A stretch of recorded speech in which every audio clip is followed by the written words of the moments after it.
Shabbat Shalom, everyone. Shabbat Shalom. Good to be here together. This past Yom Kippur, I spoke uh, with you about what it takes to be a civic mensch, the act of civilly, actively engaging in the creation of society. This drash is Civic Mensch's 2.0, what it takes to build a healthy democracy. Tonight, I want to share with you a series of different teachings on democracy from a variety of Jewish voices. I believe that just hearing the diversity of voices herein is an act of democracy, as democracy is founded on the will of many voices. Voices sometimes come together to make decisions, or sometimes simply in the cacophony of the public square, or sometimes, as I hope for tonight, the voices come together to create greater meaning and purpose for the way forward. Many a Jewish thinker have contemplated the value of democracy. Tonight I will share with you some quotations that have been powerful for me of late. Tonight I will also humbly submit my own thoughts and talk to you about why I am particularly concerned about this current societal moment. Before I begin, an invitation. If you are so moved at this moment or during the sermon to share in the Zoom chat box how living in a democracy sustains you, how living in a democracy impacts you and your family. As I introduce some great Jewish thinkers, I invite you to consider what's your own thinking on this topic. And just take a deep breath and really think before writing and sharing. So I want to begin by introducing you to Louis Brandeis, the first Jewish justice on the Supreme Court. I don't know about you, but I didn't realize that there were other Jewish justices before RBG. But there were. I'm joking. In speaking about US democracy and the Jews' place in it, he shared these words in 1915. Not since the destruction of the temple have the Jews in spirit and in ideals been so fully in harmony with the noblest aspirations of the country in which they lived. America, America, how free we are to live in America. Jews are so attuned to this country and its ideals. That is, in part because there's a strong symbiosis between Jews and democracy, in Jewish thought and in Jewish living. Democracy has been good to us. Where the alternatives to democracy helped demagogues and dictators take far too many a Jewish life, or marginalize our existences, modern democracies have preserved and sustained Jewish lives, giving us opportunities to live those lives with abundant freedoms. Jews can unequivocally say that democracy has been good for the Jews, quote, end quote. What a precious gift. It is a gift that many in our society have taken for granted or forgotten. With sadness at his recent passing last Shabbat, Rabbi Lord Jonathan Sacks was one of the great thinkers, theologians, and spiritual leaders of the modern era. May his memory be for a blessing.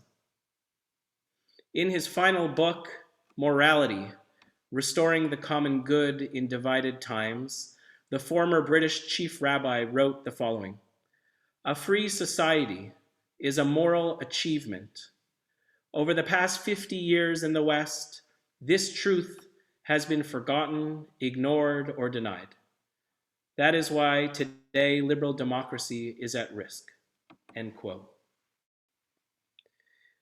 This week, 5 major rabbis and pillars of the U.S. Jewish community spanning the denominational world, Rabbi Sharon Brous, Laura Geller, Jack Moline, Shmuley Yanklowitz, and Sid Schwartz, co-authored a shared piece encouraging rabbis to speak up against the current degradation of this precious gift that is democracy.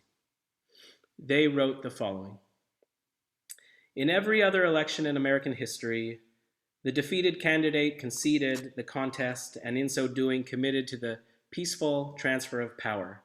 That is the hallmark of a functioning democracy. This is no longer a partisan issue, it is a moral issue. End quote. Tomorrow, I'm loath to say that I've read that white supremacists organizations are leading a march in DC and across the nation to fight for what they are calling their stolen election. It is both not surprising and also terrifying that white supremacists lead this charge. Now, let me pause for a moment and say I do not take for granted in our politically diverse community who our members choose to vote for. Voting is a personal right of the highest order. We preserve that. We respect that. We're here to listen, to learn, to bridge the division among us. Yet there are also times to speak up and speak out. And the preservation of free and fair elections are a time to speak up. Because we know there's been no evidence whatsoever of meaningful voter fraud in this election. And in the face of lies and deceit, I feel compelled to tell the truth in order to uphold our rights and freedoms. Jews have a vested, life-affirming, and sacred interest in a healthy democracy. Back in September, I was having a conversation with my rabbi and friend, Rim Meirowitz, who many of you know, and if you read my letter earlier, you know where this is going, about the state of modern democracy. And facetiously, he responded, "Democracy is overrated. Only people I agree with should be in charge."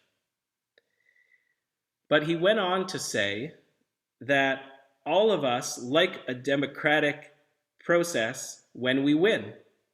It's true. I mean, if you could just feel that for a moment. People like to win.